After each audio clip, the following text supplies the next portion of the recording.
Yellow Revolution, EDSA Revolution o Philippine Revolution of 1986. Pero, ano nga ba ang EDSA?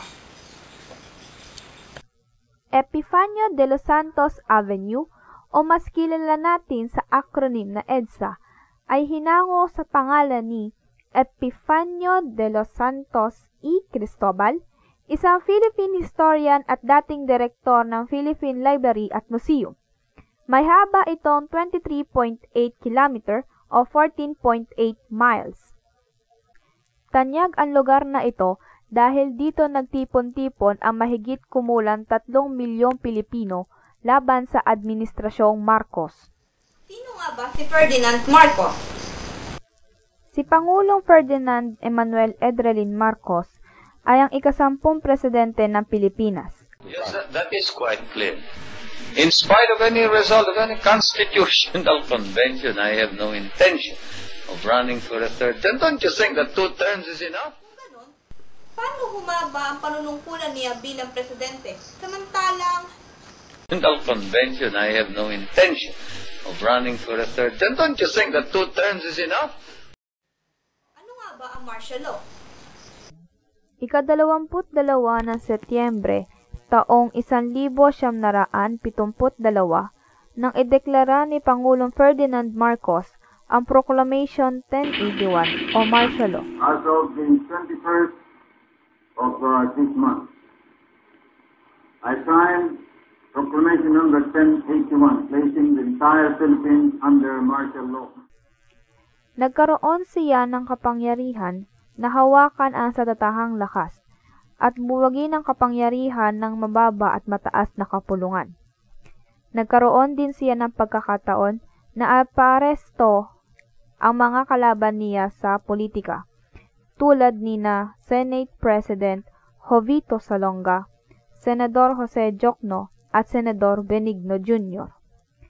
Naniniwala din siya na ang martial law ang nagbukas ng bagong lipunan o new society dito sa Pilipinas.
Na pagpatay kay Senador Benigno Simeon Aquino Jr. Sa mahaba niyang panunungkulan, may isa at pinakatatanging kilalang tao ang kalaban niya sa politika, at iyon ay walang iba kundi si Benigno Simeon Aquino Jr. Ating sariwain ang huling oras ni Aquino. The barricades and security are on. Yeah, but I think the very fact alone that we can land is victory enough.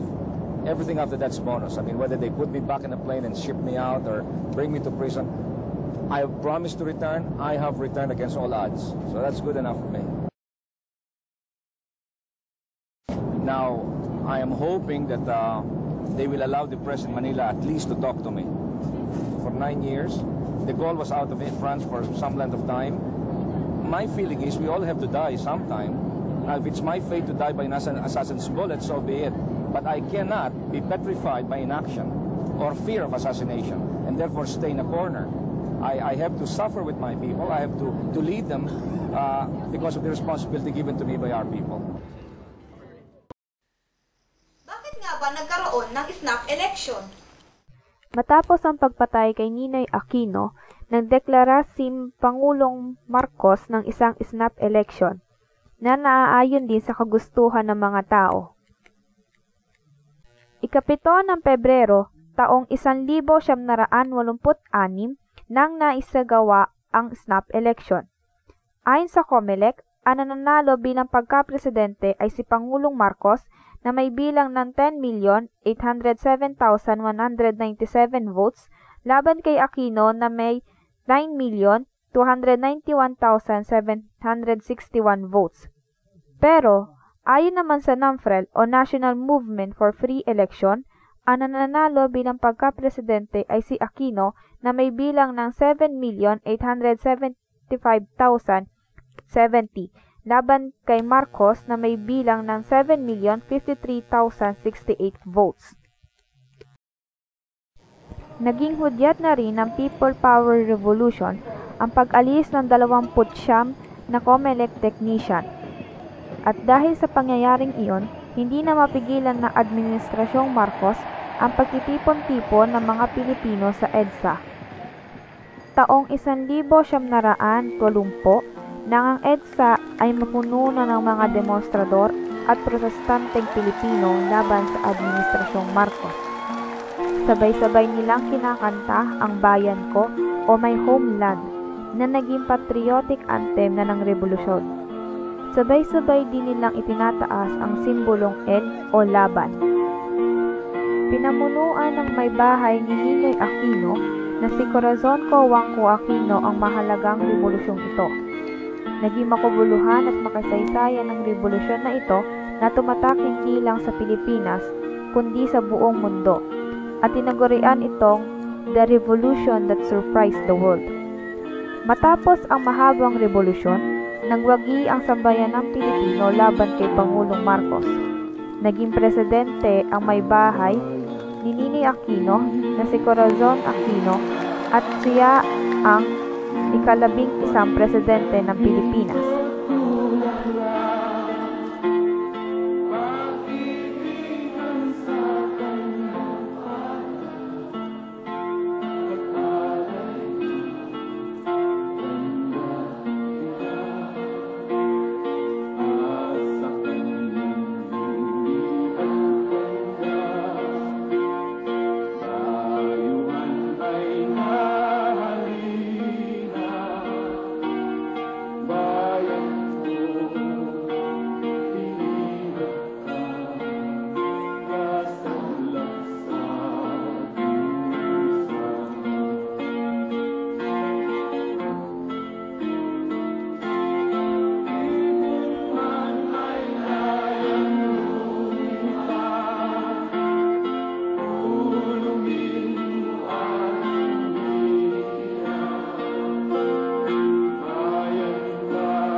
Ika-25 ng Pebrero, taong 1986,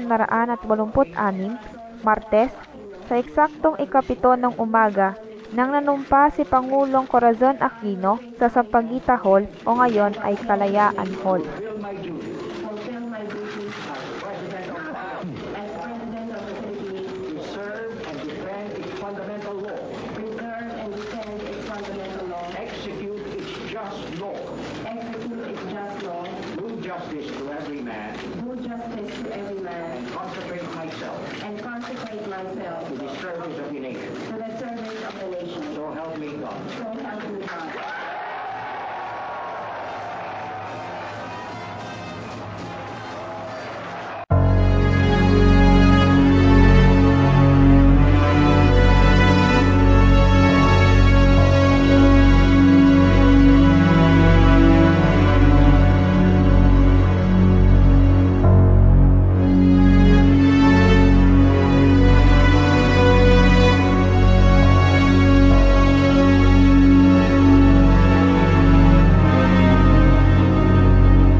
magpatay kay Let Catherine. Dead air. Ay,